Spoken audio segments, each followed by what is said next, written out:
Hello বন্ধুরা, good morning. সবাই কেমন আছো? আশা করি ভালো আছো।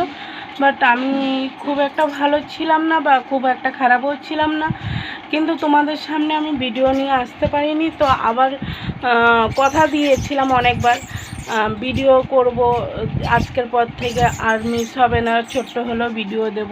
তো অনেকবার ধরে বলা হয়েছিল, কিন্তু আমি তোমাদের কাছে কথা রাখতে পারিনি। তো আজকে আবার আসলাম। সবাইকে জানাই শুভ নীলষষ্ঠী। ঠিক আছে, তো আজকে আসলাম, আসার পরে সকাল থেকেই শুরু করেছি। প্রচুর কাজ বাকি আছে এখনও অবধি, এই ঘুম থেকে উঠলাম সবে। ঠিক আছে, তো এখন বাজে হলো 9টা। ঘুম থেকে উঠেছি, তো দেখো সমস্ত কাজকর্ম এই বিছানা থেকে সব কিছু নামিয়ে নিচে ফেলেছি। আর এখন এই বিছানার চাদরটা চেঞ্জ করব, করে তারপর বাসন টাসন ধোবো, ঘরটার পরিষ্কার করব। তো চলো, যতটা পাচ্ছি তোমাদের সঙ্গে শেয়ার করছি, সঙ্গে থাকো। বিছানার চাদরটা পেতে নিই, বিছানাটাকে গুছিয়ে তারপর তোমাদের সামনে আসছি। চলো বন্ধুরা, টাটা। দেখো বন্ধুরা, বিছানাটাকে টান টান করে আমি পেতে নিয়েছি। আর যে যার বালিশ যেখানে সেখানে রেখে দিয়েছি। এটা আমার বরের বালিশ, এটা আমার। আর এগুলো তো আমার ব্ল্যাঙ্কেট। কোনো দিনও এত গরম পড়েছে, ঘেমে যাচ্ছি, কিন্তু ব্ল্যাঙ্কেট ছাড়া আমি ঘুমাই না। তো ব্ল্যাঙ্কেটটা ওইখানেই আছে, মানে গায়ে না নিলেও সাইডে হলেও রাখতে হবে। আর এরকম পাশ বালিশ সব এখানে করা আছে। আজকে আর বালিশের কভার টভার পাল্টাইনি। তো চলো, এখন যাব বাসনগুলো ধোবো। কলের জল এসে গেছে, বাসনগুলো ধোবো, ঘরটা। তারপর মাটির ঘর, তো আমাদের তো এই ভিতরটা মাটির ঘর, তো সেখানটায় গোবর নেতা দিতে হবে, সেটা পরে দেব। এখন বাসনগুলো ধোবো, জল ভরবো, তারপরে এসে ঘরে নেতা টেতা দেবো। তো চলো, সঙ্গে থাকো।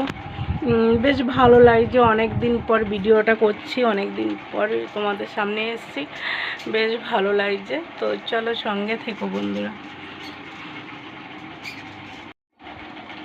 হ্যালো বন্ধুরা, অনেকক্ষণ পর আমি আবার ফিরে আসলাম তোমাদের সামনে, রেডি হয়ে পুরোপুরিভাবে।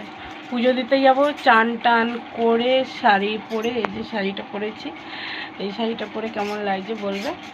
আর সিম্পল, কোনো সাজিনি, শুধু ঠোঁটে লিপস্টিক, চোখে কাজল, ব্যাস, আর কিছু নয়। তো কেমন লাগছে বলবে। আর আমি এখন যাব একটু মন্দিরে পুজো দিতে।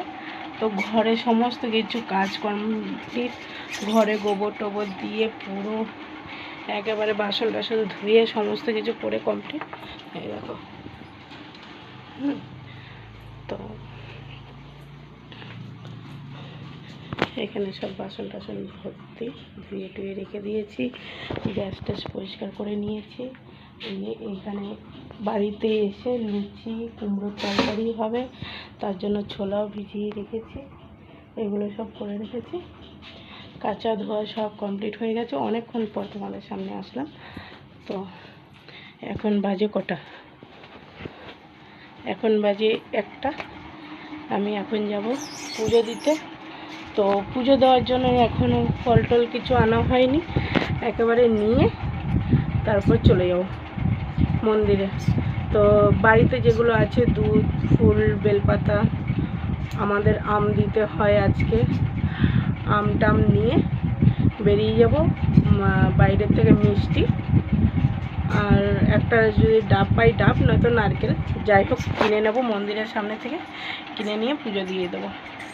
তো চলো, বলবে বিছানাটা গোছানো ছিল, বিছানার উপরে চাদরটা রেখে দিয়েছি। আর কিছুদিন আগে একটা নাইটি কিনেছিলাম, নাইটিটা সেলাই করতে দেবো বলে বের করেছি, তো ওইটাই আছে বিছানার উপরে। তো এসে এই কাজগুলো বিকালে বেলায় করব। এখন বের করে রেখেছি, সাইডে রেখে দেবো, বিকালবেলায় সেলাই করতে দেবো, কেন পয়লা বৈশাখের দিন করতে হবে, তার জন্য। তো চলো, অনেক বকবক করে ফেললাম তোমাদের সঙ্গে।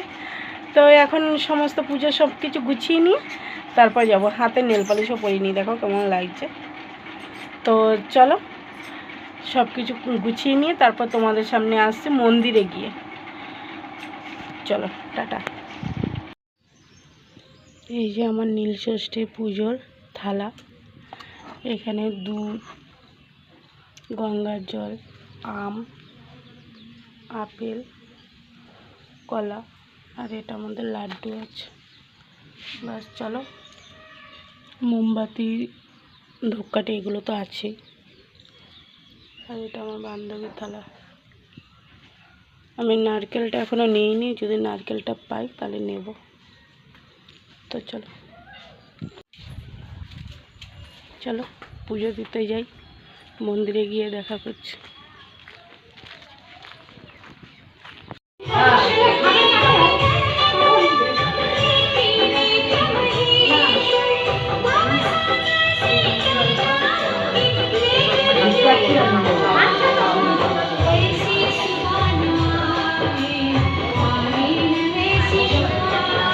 বাস স্ট্যান্ডে মায়ের মন্দিরে এসছি। আমি তোমাকে নিতে বলছি না, আমি যাচ্ছি তুমি রাখো, আমি যাচ্ছি ওই যে ফুল ধরো। নমঃ শ্রী বিষ্ণু, বিষ্ণুর নাম তৎসদত্ত।